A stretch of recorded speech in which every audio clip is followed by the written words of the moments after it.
আচ্ছা সজীব, মামা তুই আরে কত টাকা জানি দাঁত দিছিলি? এই 7,000 টিয়া মনে হয় 7,000 টিয়া টাকা লাগেনি? এরে উগা টিও না এরে মানি ব্যাগ গেছা মামা এরে। আচ্ছা সব মামা খালি টাকা রে। ভরপুর আছে, সমস্যা নাই, টাকা সব দিয়ে দিতেছে বুঝছিস? দে মামা দিলে তো ভালো, ঈদের মার্কেট টার্গেট দিয়ে দে মামা দে। 7,000 কেন? আর এটি তুই খাইস। মামা এইখানে 138 টিয়া মানে এখানে 8,900 কই কিন্তু কি দিছ কেমনে দিছ? 2,900 মানে এখানে 7,000। আচ্ছা তুই আরে বুঝা অন কি মাস? 15 মাস তোর মাসে একে কত?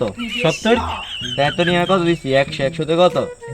7,000 নি? 7,000 কত দিছি? 7,000 দিছি নি? আরে 30 কত আই বহুত তোরা এডিস চা নাস্তা খাই যার মামা থাক কেন? ও আচ্ছা ঠিক আছে